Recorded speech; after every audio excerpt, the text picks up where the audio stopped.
Howdy, y'all. Welcome back to a new episode of Rednecks Rising, coming to you hot and fresh in a brand new year of 2023. Happy Tuesday. I sure hope y'all's holidays were filled with a hollerin' good time and whatever it is that you need or want from this time of year, whether that's joy, connection, rest, rejuvenation, healing, something else entirely. Whatever it is, we made it. We made it through the whole first 6 months of this show and through the end of our first calendar year together. Can y'all believe how far we've come? And the best part is that we are just getting started. I'm really excited to be on a journey attempting to get my shit together. I know I've been all out of whack the last couple weeks of 2022 as far as getting content out consistently and on time, and it's not for lack of want. I promise I love making the show, but more or less it's for lack of serotonin and dopamine and time. Anywho, if you have somehow stumbled into this episode for the first time listening to the show and you have no idea where you've ended up, well then welcome to our little neck of the digital woods. This is Rednecks Rising Podcast. We're an anti-fascist, anti-racist, anti-capitalist Appalachian podcast that's setting out to tell all the best tales about working class, community organizing, and hell raising across the hollers throughout history and into today. I'm your host, Chelsea, a community organizer rooted and raised in the Great Smoky Mountains of Western North Carolina. My background is in social work, and I consider myself to be a community healer of sorts. Over the years, I've started to put all of these pieces of the social story together and into focus as far as being connected to one another. Our relationships to ourselves, to each other, to institutions, the purposeful narratives that are created to pit us against each other and prevent us from building collective shared power, the trauma that we all experience under the current culture of dominance and supremacy, and the ways that that trauma prevents us from being healed enough to form healthy, powerful relationships across our communities. I've been organizing my community for over a decade now, knocking on thousands of doors, talking to hundreds of folks, and trying to bring my kinfolk and my neighbors into the multiracial working class revolution for liberation.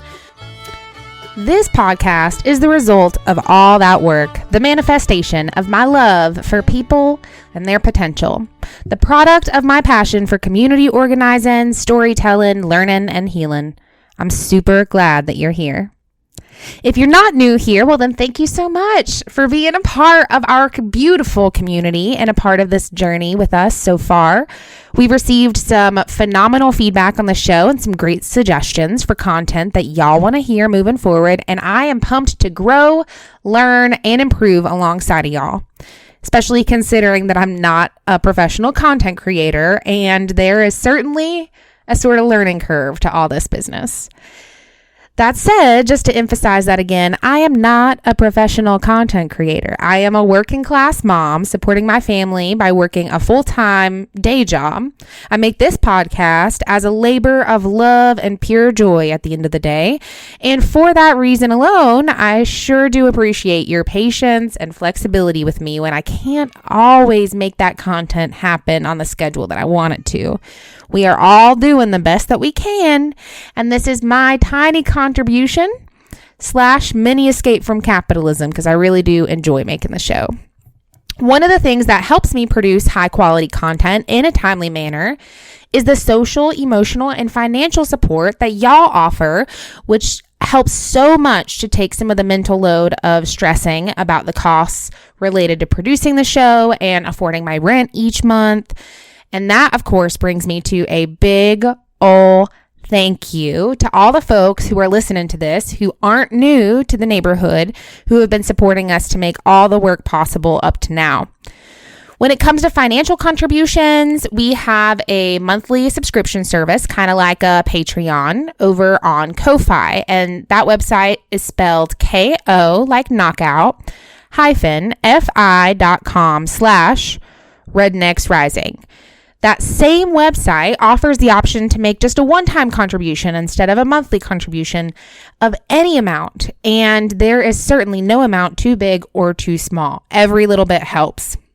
During 2022, we had 54 community members support the podcast over there on Ko-Fi. And that is huge considering that we're still just a little baby podcast. We're barely 6 months old. This community in Appalachia is hands down the best, and I wouldn't trade it for the world. And that's part of what inspired me to start a podcast all about the beautiful community that we have out here in the first place. Altogether, over 2022, between buying merch and throwing in funds to keep the podcast going, y'all have contributed nearly $950 in 6 months of the podcast being a thing. That feels like such a huge accomplishment. And I feel like y'all should feel good about it too, because it not only helps me keep producing the show, and I try to be really transparent about where that money's going each month. The cost of producing the podcast involves things like the expenses of the platform that sends out the episodes to all of your favorite streaming services, the books and the media that we use for our research, the tools that we use for virtual interviews, and so on. And every couple months, we take whatever's left after we cover the costs related to the show, and we send half of that amount to a group on the ground doing good work somewhere in Appalachia to help our communities thrive. At the end of August, we were able to send some money out to the Pulaski County Free Store, who we featured in episode 2. And then in October, we were able to send some funds to our friends with the East Kentucky Mutual Aid, aka Hillbillies Helping Hillbillies, who have been doing great work to help with the recovery efforts following the flood in Kentucky. And I haven't decided where we're going to send the latest batch of savings we've been collecting through November and December, but I will definitely be letting y'all know in the next couple of episodes. I will keep you updated. On that Ko-Fi page, you'll also be able to find some cute little merch, and I want to get some more merch ideas whipped up for y'all so you can feel good walking out there in the real world representing the true meaning of redneck. Maybe we'll host one of those like t-shirt design competitions or something, because the creative stuff has never been my forte. So if you're listening to this and you are the creative type, reach out, because your girl could use all the help I can get. And again, this is a mutual aid production, y'all. Don't reach out expecting me to be able to pay you a big pretty penny or to be able to like work for the podcast or anything like that. No one's reached out and made those kinds of assumptions yet, but I just don't want to lead anybody on. I want to be real clear up front. I also want to figure out some more perks at some point for our monthly supporters without overcommitting myself to making more content or making other kinds of promises that I might not be able to live up to depending on the demands of surviving under capitalism, being a mom. So I'll be thinking on it, but if you have ideas for perks that you'd like to receive if you support the show, or even if you don't currently support the show, I would love to hear your suggestions and your ideas. Speaking of y'all's suggestions, I've been hitting y'all up on social media to get your feedback on the show so far, what you love, what you hate, and to hear from you about the kind of content that you want more of as we go into 2023. I have my work cut out for me, y'all, planning content in the months ahead, and my ADHD brain is already running off the tracks. So this is my attempt to hone in my hyper-focus and superpower instead of letting it just flail around in the wind. And before I highlight some of the thoughts that you shared with me, I want to give a quick shout out to our new friend, Carmen E., who became an official supporter on Ko-Fi last month. Thank you so much for your support, my friend. Looking ahead, y'all made it clear that you also prefer historical content to current event commentary and explanations, but there were still a good number of you who said you do want to hear about current events. So I'm going to be trying to toy with that and what it looks like to throw a dash of some current happenings into our episodes every now and again, not making any promises, not going to be rigid with it. We'll see what happens there. Be honest with y'all, I really hate reading the news. It gets me very angry. My blood pressure skyrockets, but the people want what the people want, I suppose. Some folks, when I was reaching out to y'all, suggested less buffer music in between the segments of each episode, so I'll be trying to trim some of that out. And some of y'all even shared that you're hankering for live meetups with the Rednecks Rising community. So that's something that's going to be floating around in my brain too. And as for January, I did a few polls, and it sounds like y'all are especially excited about hearing more on the history of the for-profit abortion industry and how that connects to Appalachia. So we're going to be kicking off this episode with that today. And y'all are excited about some scandals and cover-ups that took place in Appalachia. So you may want to buckle up for more exciting conversations that are yet to come. And we have some phenomenal interviews that are just waiting to be dropped for your listening pleasure with folks like Jasmine Sherman, presidential candidate for the election coming up in 2024, and Desiree B. Stevens, an anti-racist coach, and one of my very own neighbors who are overcoming their experience of living without shelter in the current housing crisis. For the year ahead, we are working on locking in even more interviews with folks that you may or may not have heard of, but you will definitely want to hear from. If you have any suggestions, recommendations, or nominations for interviews of folks that you'd like to hear from, including yourself, please don't hesitate to give us a shout out on social media, or you can also pop in our inbox at rednexrising@gmail.com. No spaces, no special characters, all one word. Rednecks is plural. And you can let us know who you want us to try and interview. And as some of you may have heard me say before, it's part of our vision to use this platform to amplify the voices, stories, and work of Appalachians who aren't typically represented or heard from by traditional media outlets. So if you or someone you know is an Appalachian who's also queer, Black, trans, Indigenous, or who holds another historically marginalized identity, I would love for you to reach out so we can bring you on the show. Bouncing back to the idea of in-person meetups, I have one last announcement, and I genuinely cannot remember if I've announced this yet to y'all, so please forgive me if I have, but it's a big deal and I'm excited, so I'm going to take the risk. Now, I facilitated a lot of organizing trainings in my life. I've knocked on a ton of Appalachian doors. I've attended many conferences and many workshops for my own professional development, but for the first time ever, I will be facilitating a workshop at an academic conference. These are like white collar folks, and not just any academic conference. The 2023 conference of the Appalachian Studies Association. My workshop is going to be all about reclaiming Appalachia with transformative conversations for building collective power. That's a very fancy way of saying, how do you talk to people in a way that builds them up and tears down the destructive culture of white supremacist capitalism? I'm super freaking stoked. So if you plan on being at the conference, I will see you there. Let's snap a picture together. And if you weren't planning on being at the conference, then you better be making some new plans, my friend. I'm not going to lie. Part of the reason that I struggled with putting out this episode for y'all is because I've been struggling with like almost a sense of writer's block. I love recording the podcast. I love the topics that I research.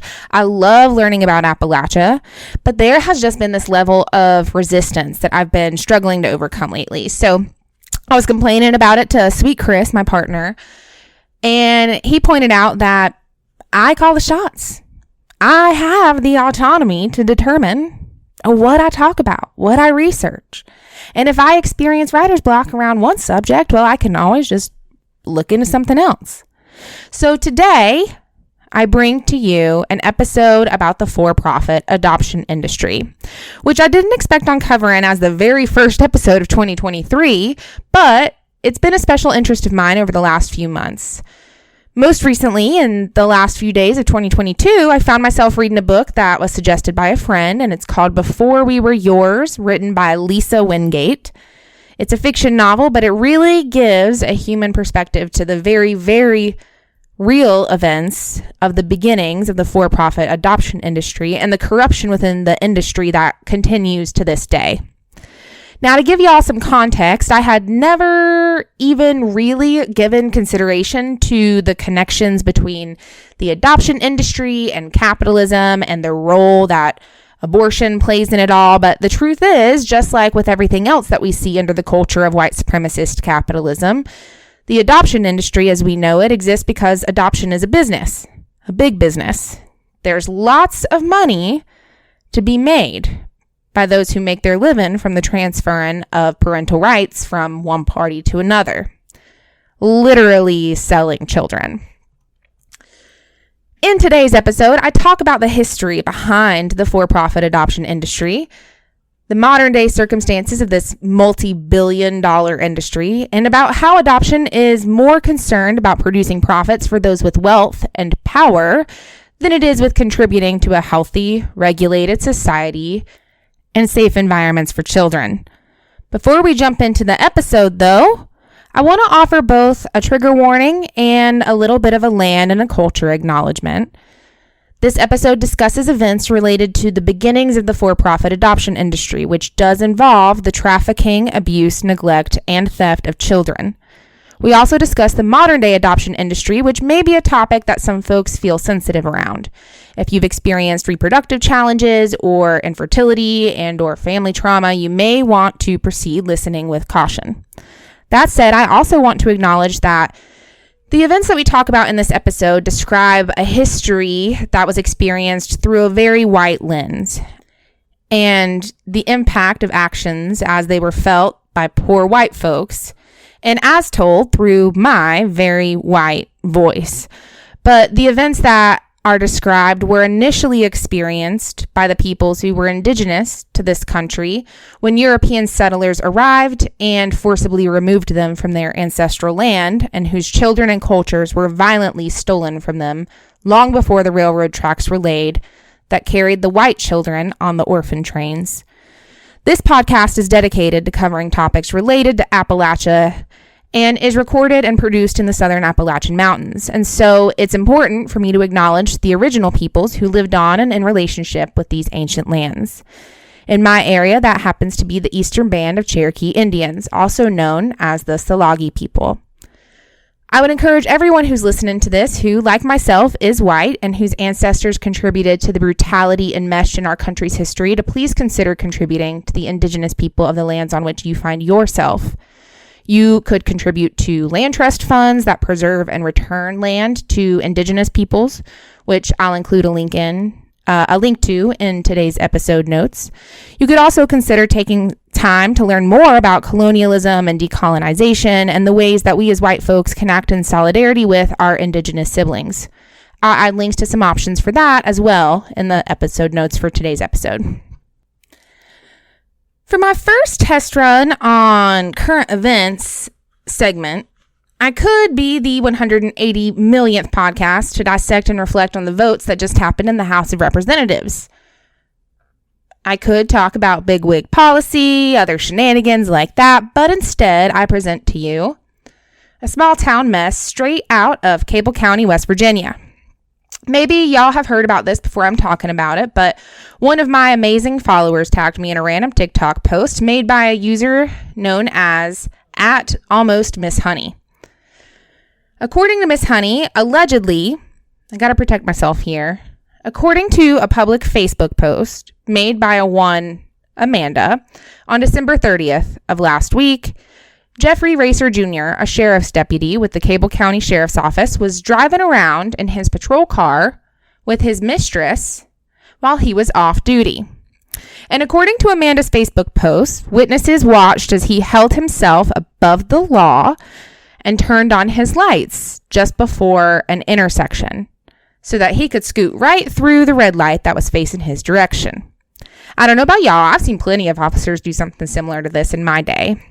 And anyways, this time, on December 30th, when Jeffrey Racer decided to go through that red light, he hit and killed 13-year-old Lainey while he was speeding between 65 and 75 miles per hour in a 35 mile per hour zone.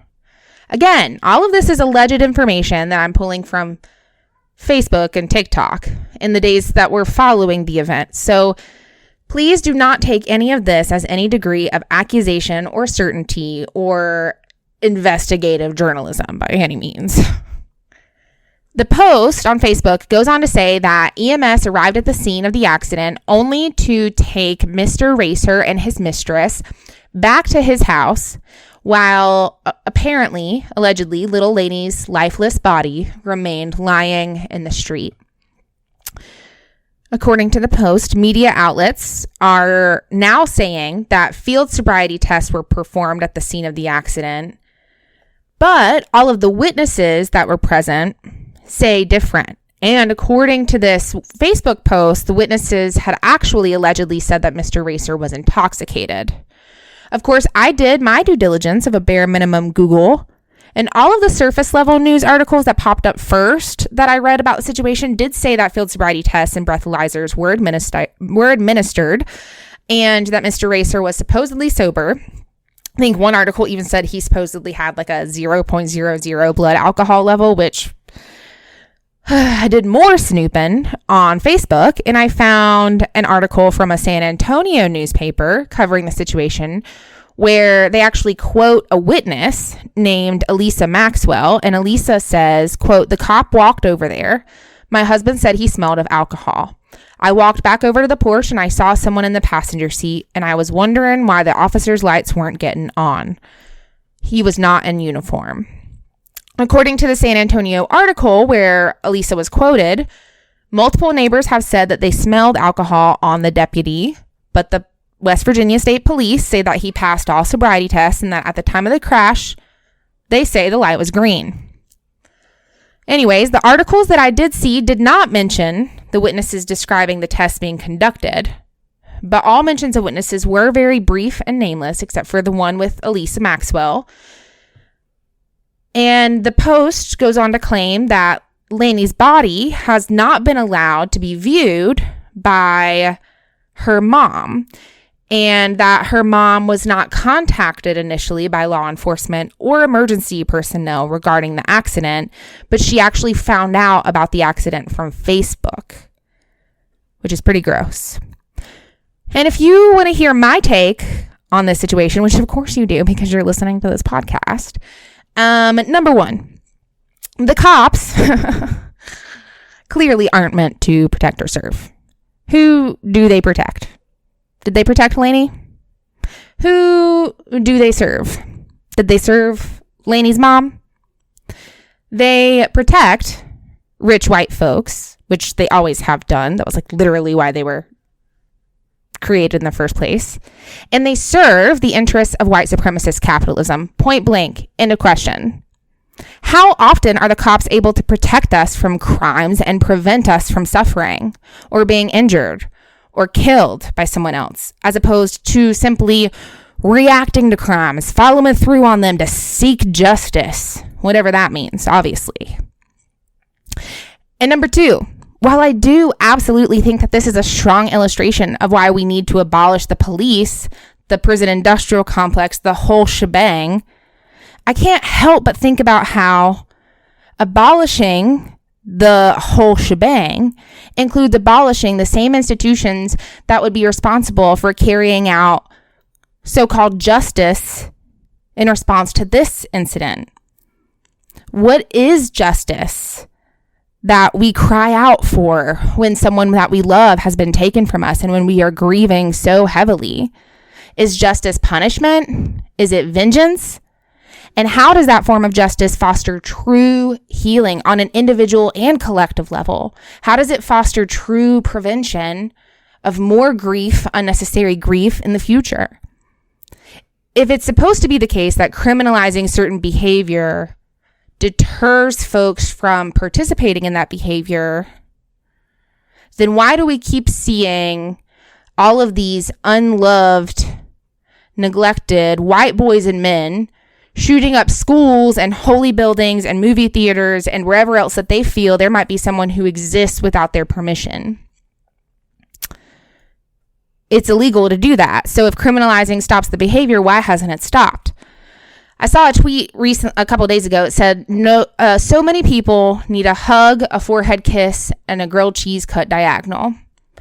And I feel like that's really what's coming up for me in response to learning about this story. We need less emphasis on punishment and more emphasis on giving people what they need. Hugs, kisses, and triangle grilled cheese sandwiches. Not necessarily like literally those three things, but what those three things represent: love, connection, validation, support, care. You get my drift. I digress. That's enough of this mess. It makes me real angry, like I said. So let's get into the good stuff for today's episode, shall we? Do you want to dig into the for-profit adoption industry with me? I sure hope so, because that's where I'm headed.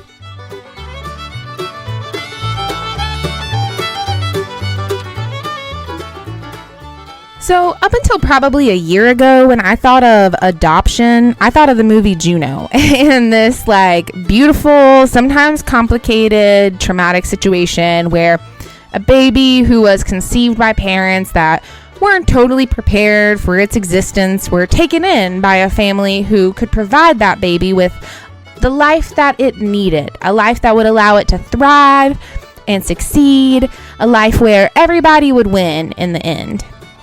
The birth parents wouldn't experience the stress of parenthood without preparation.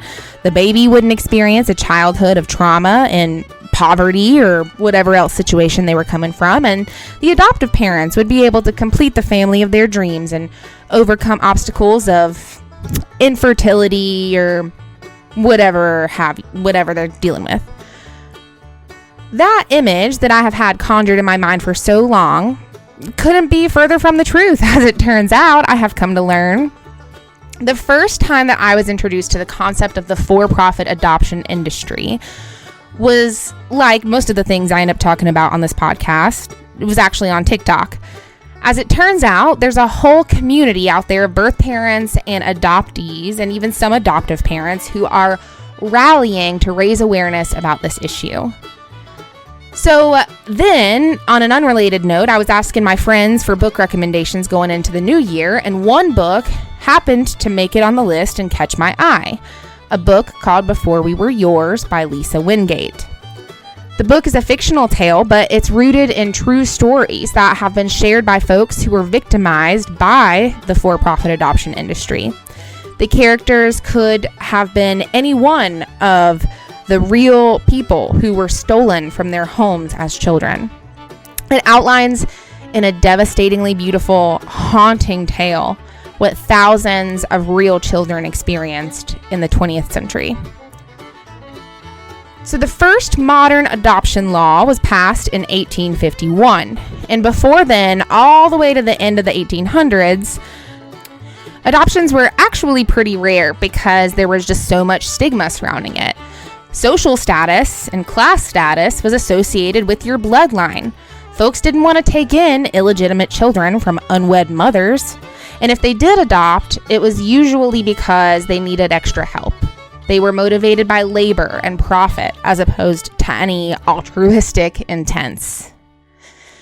Beginning in the middle of the 1800s, the United States launched a controversial social experiment, pegged as an attempt to rescue poor and homeless children, to be known as the Orphan Train movement. During the operation between 1854 and 1929, the Orphan Trains trafficked around 250,000 children from cities like New York and Boston, often taking them from immigrant families and taking them to the American West for adoption. Like so much of our history, a lot of the context of the Orphan Trains was whitewashed so that contemporary views evolved to give credit to the massive relocation movement as the impetus for American adoption laws, modern foster care practices, child labor law reform, and the child welfare movement. But of course, if there's anything that we've taken away from this show, it's that the truth is not what we learn in the history books that are written and published by the rich and powerful. Instead, the legacy of the Orphan Trains is actually one of human trafficking, forced family separation, and child abuse. The Orphan Train movement is said to be credited to a man named Charles Loring Brace, who founded the movement through his Children's Aid Society of New York, which would later lead to the Children's Home Society, the central vehicle used by the next villain of our story, who you'll hear about soon, Georgia Tann. But let's not get ahead of ourselves. In thinking up the concept of the Orphan Trains, Mr. Charles Brace, of course, was borrowing from European colonial practices of rehoming large groups of children as apprentices or indentured servants, also known as putting out or placing out children.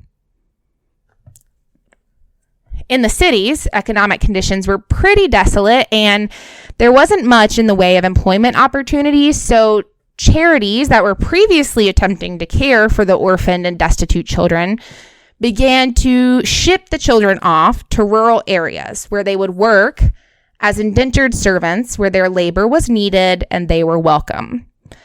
This gave way to the Orphan Train movement. Expansion of the railway systems into the American Western frontier was able to score a double whammy impact, drawing immigrants into the country with promises of work and trafficking children to areas where their cheap exploitable labor was needed. For example, railroads advertised the United States all throughout Europe as, quote, the land of opportunity, end quote. And those same railroad companies offered reduced or free fares to charities who were seeking to transport children westward. Children, in some cases, were pre-placed with families who had made special requests and accommodations. But in most situations, children were put on trains that had predetermined routes with various destinations. Committees in the towns along the routes would work to advertise the children and their arrival and arrange adoption placements. And children, meanwhile, would ride until placements were arranged for them. Children were often placed in homes without adequate, if any, prior investigation of their adopters. While under the care of charities and committees, the tracking of children was sparse and neglectful. Children were taken from families of one religious affiliation and placed with families of different beliefs, like Catholic and Jewish children being placed in Protestant homes. And this wasn't like some sneaky underground operation. This was a well-known movement that was taking place, still mentioned to this day as an, quote, ambitious and controversial, end quote, experiment, rather than a cruel human trafficking ring. Even though at the time that it was taking place, the newspaper stories were describing the situation with headlines like titles like "Babies Sold Like Sheep." At the turn of the century, the Industrial Revolution brought forth more mechanization, and there were all the organizing efforts that we've talked in some of the previous episodes of this show that won a series of child labor laws. And as a result, the American public started to put less emphasis on the earning potential of children and started to shift to emphasizing a child's cultural and sentimental value instead, because there can't just not be a value assigned. Everything has to be assigned value under capitalism. It simply can't sustain itself if it doesn't commodify absolutely fucking everything. So, as the public perspective of children was starting to shift in the early 1900s, at the same time, as it just so happens, the American eugenics movement was also taking root.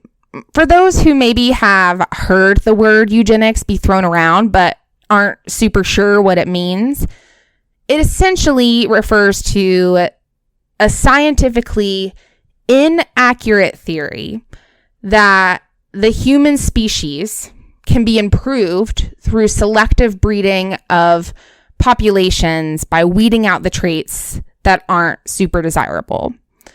Eugenicists worldwide believe in the use of methods such as involuntary sterilization, segregation, and social exclusion as a means of ridding society of individuals deemed to be unfit. So if intellectual disabilities are considered to be unfit, eugenics and eugenicists will typically believe in using methods like involuntary sterilization to prevent folks with intellectual disabilities from reproducing. So in the early 1900s, the rich and powerful white elites with strong feelings and opinions about who was fit and who was unfit embraced eugenics. And these folks believed that they could improve American society by purposefully breeding Anglo-Saxons and Nordics, white folks. So they believed that these folks had higher IQs and better traits, more superior traits. The folks outside of that completely arbitrary mold of racial perfection became targets of the eugenics programs at the time. That, of course, included most immigrants, Black folks, Indigenous people, poor Appalachians, other poor white folks, people with disabilities of all kinds. And then, during the 1920s, one woman at the center of it all worked to reshape America's perception of adoption as a whole. Influenced by her own involvement in the eugenics movement, this woman polarized the poor and the wealthy. We love some good class division, y'all.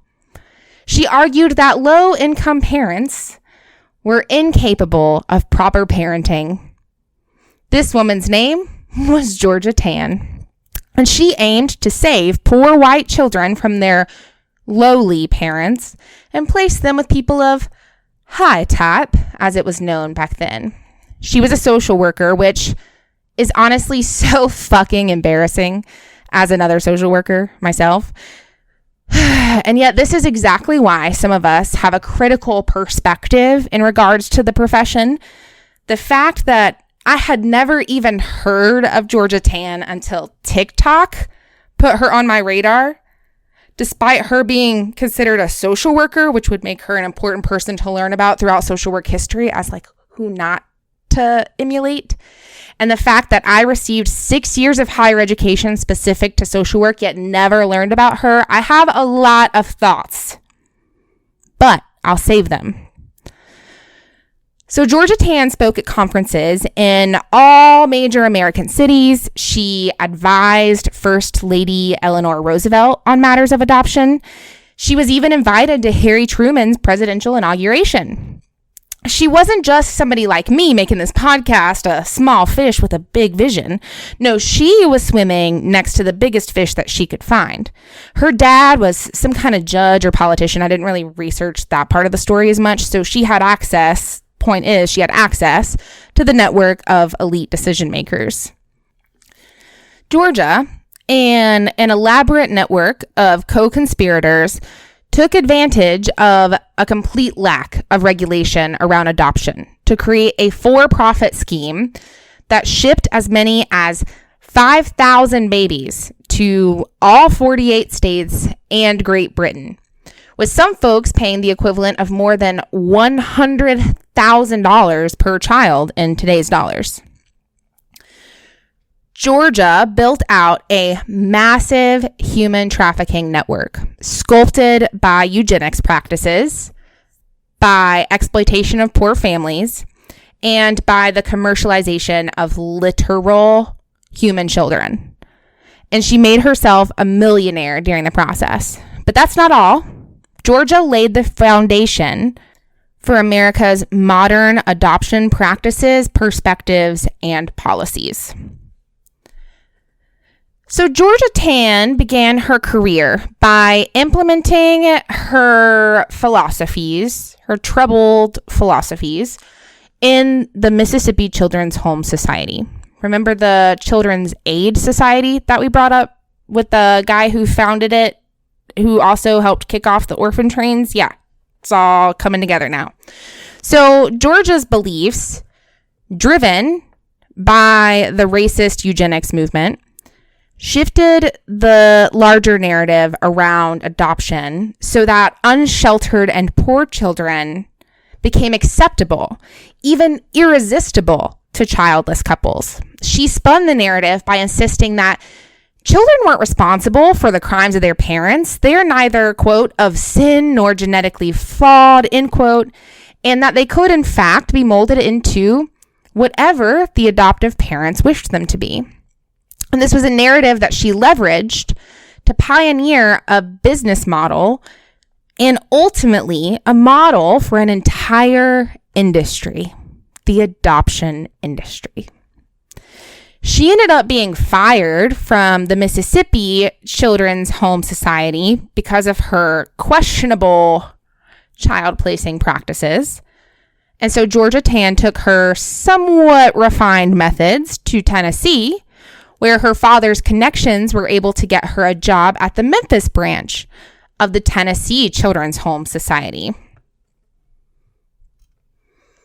In 1924, Georgia Tann officially began trafficking children. Georgia targeted state hospitals, prisons, homes for unwed mothers. She used scouts who would look for children that looked like they would be better off with her.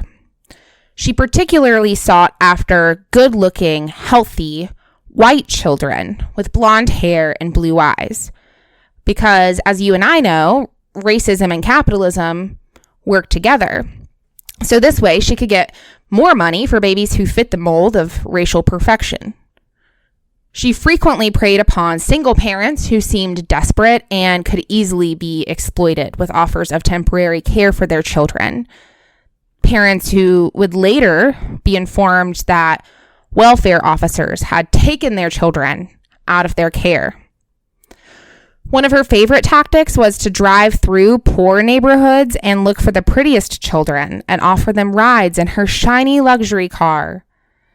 Children would be taken from their yards and their daycares, even their churches. Georgia would pay nurses and doctors at maternity hospitals to help her. Some mothers would be told that their newborns had died during birth, and they would be asked to sign the death certificate for their child, only to be signing away their parental rights. Other mothers who just gave birth and were still under sedation were asked to sign routine papers, which they would later find out were legal documents placing their children up for adoption. Georgia purposefully preyed on the desperation of birthing parents in harsh conditions, trying to survive under capitalism. She would prey on their poverty and the sense of shame that came from not being able to provide a good life for their own children. If the birthing parents had cold feet or second thoughts, she would say things like, "Well, you don't want people in your hometown to know about your pregnancy, do you?" Once children were taken by the Tennessee Children's Home Society, they were more than likely never going to be seen by their birth families again. Under Georgia's instruction, the society falsified birth certificates to make children more appealing and documented the children as years younger to make them more challenging to find. As long as someone could pay for a child, Georgia would sell them one. And the more they could pay, the more likely they were to get exactly what they wanted. Single men suspected to be pedophiles would buy plentiful children from the society. And of course, because this is an industry and the end goal is profit, Georgia's most popular consumer base was the rich and famous, the ruling class, the oligarchs, the 1%, the bourgeois, whatever you want to call it. As far as they are concerned, we poor folks are just here for their utility, to provide them with labor of various forms, even the literal labor of our children. Folks like New York Governor Herbert Lehman, and celebrities Dick Powell and Joan Crawford were patrons of Georgia Tann's. These folks ultimately helped popularize the idea of adoption and convince legislators to support policies that were favorable to the interests of Georgia and the adoption industry. And the rich and powerful didn't stop at being her consumers. Naturally, they were also her co-conspirators. Power is a funny thing. It can be manipulated from multiple angles at once. Georgia would partner with authority figures who were likely to be able to lead both adults and children to follow their orders without question. Folks like doctors, nurses, police officers, judges, social workers, political figures. For example, in exchange for financial kickbacks, political figure E.H. Crump would offer protection by providing false witnesses in Tann's favor when complaints arose, and would help to seal adoptions by influencing the Tennessee adoption legislature. Another example is Judge Camille Kelly, who presided over the Tennessee juvenile courts for 30 years and would notify Tann whenever a parent applied for assistance at the welfare department and would automatically award custody to her. Kind of like the police department that in the current events article said that the officer who's responsible for the death of that little girl somehow passed all field sobriety tests despite witnesses saying that he was intoxicated.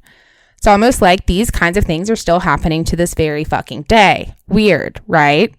But back to our storyline.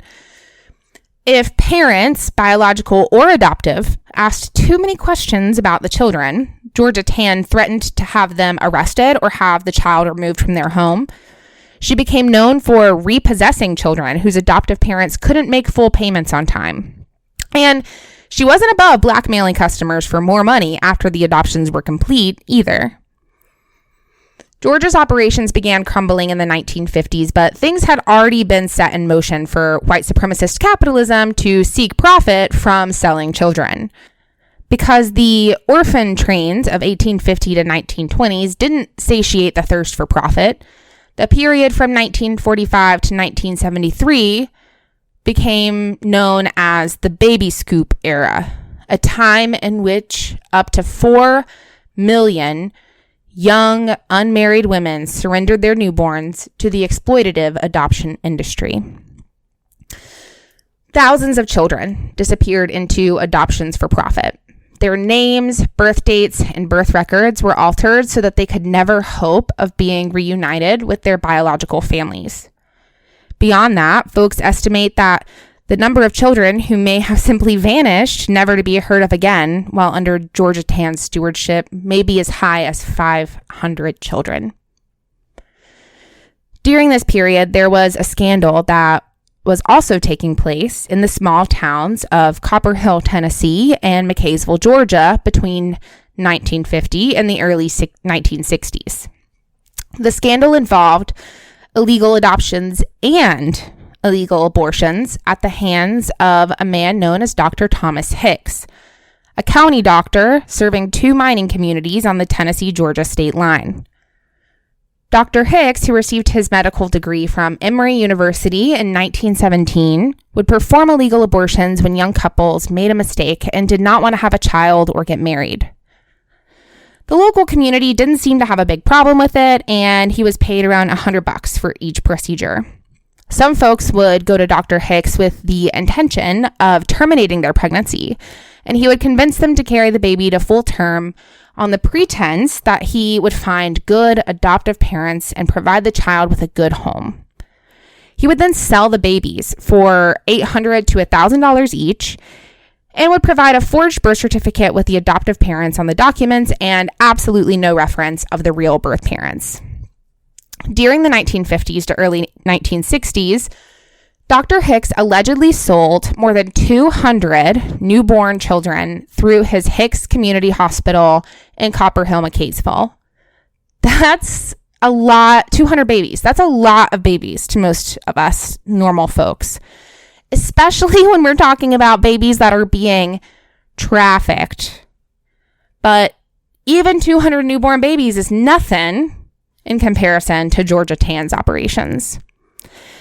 And now you would think, given the scope and the scale and the complete lack of regard for human decency that was involved in all of the events that I've shared so far, that there surely would have been some kind of big to-do at some point, and someone somewhere would be seeking justice for all this, right? Of course you wouldn't think that. We know what country we live in. Dr. Hicks, Georgia Tann, and the co-conspirators involved have never received any legal consequences, despite the generations of trauma that they inflicted on hundreds of families. Tennessee Governor Gordon Browning was elected with the promise of ending corrupt politics in Memphis, and Georgia Tann's misdeeds slowly started to be unveiled to the public. Browning held a press conference the year of his election where he failed to mention the true depth of Georgia's crimes. Instead, he just stuck to the top-level financial stuff like pocketing money from the adoptions. And within days of the press conference, Georgia Tann died of uterine cancer. In spite of the illegal practices of selling babies and performing what were illegal abortions at the time in 2 states, Dr. Hicks also was never charged with any criminal offenses. In the years after Georgia's death, legislators in her circle worked to defeat any proposal that called for investigations into their operations in a desperate attempt to protect their own reputations. Shortly after that, Tennessee legislature passed the Public Acts of 1951, which sealed all records, quote, involving an adoption or attempted adoption of a person, end quote, as confidential, legalizing the adoptions that those legislators had personally benefited from and legalizing the restriction of the documents from those adoptions from the people they impacted. It was not until 1995 that the victims of the Tennessee Children's Home Society had access to their birth certificates and adoption records, with some finding their birth parents, but many, if not most, having lost access to that information forever. Georgia Tann almost single-handedly normalized adoption in the United States, and in the process, she ran one of the most ruthless and widespread child trafficking rings in American history that wrecked thousands of families and presided over the deaths and abuse of countless children. Fast forward to today, and adoption is a $14 billion or more industry because capitalism, like in every other situation, is far more concerned about producing profits for those who already have wealth and power.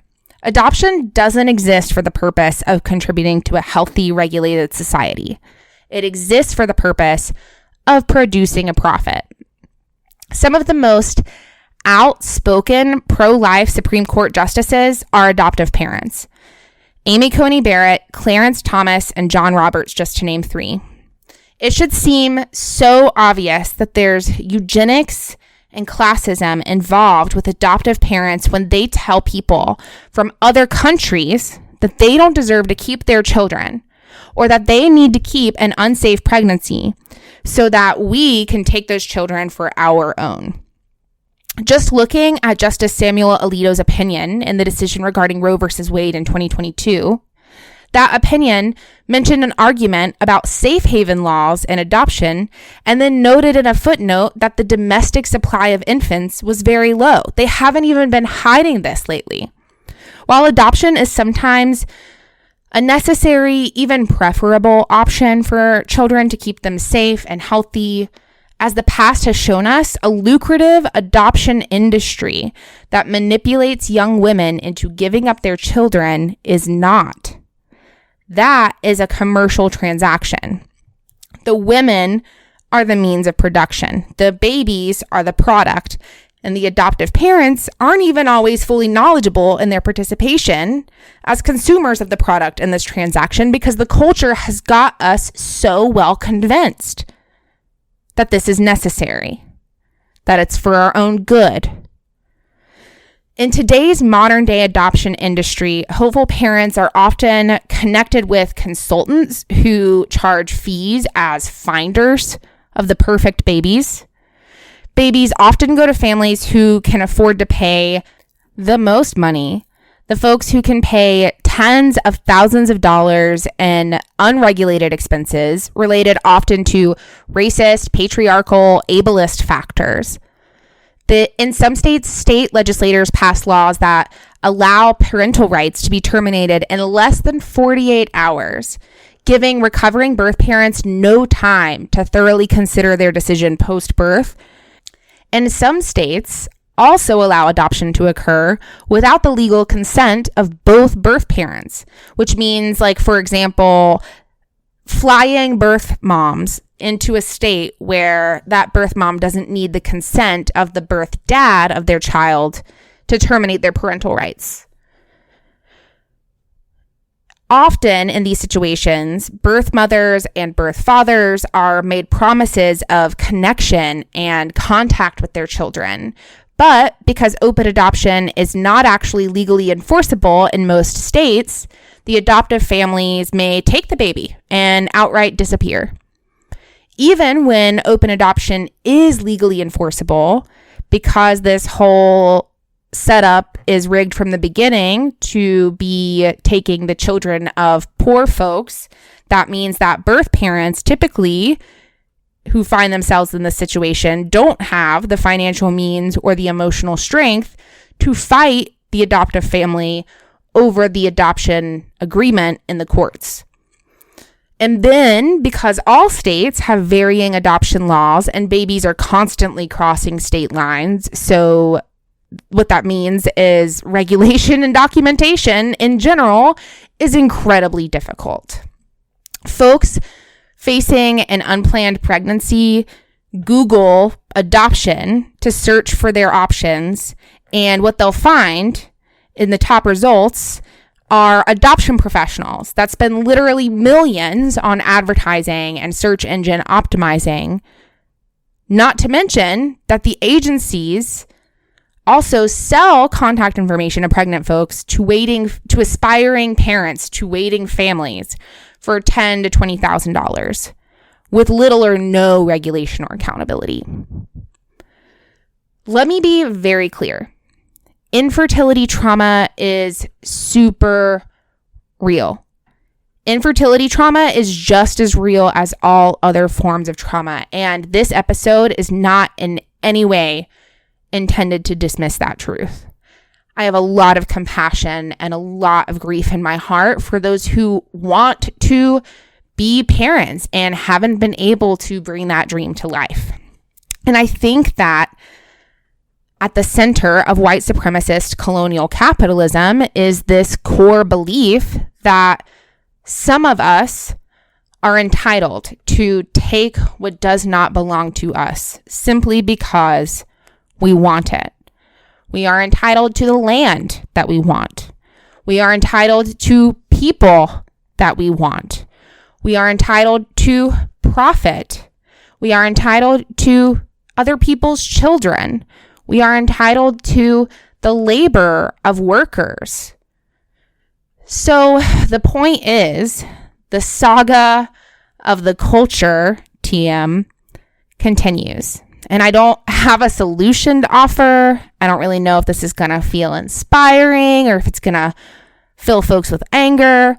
But what I hope does come out of it, at the very least, is that I hope that you, like me, start to see that there's not a single fucking part of this society that we have come to know that is untainted by the white supremacist, colonial, capitalist history that this country was founded upon.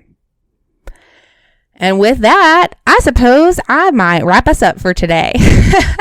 I have some exciting interview episodes that I am dropping for y'all this week as well, so stay tuned for that.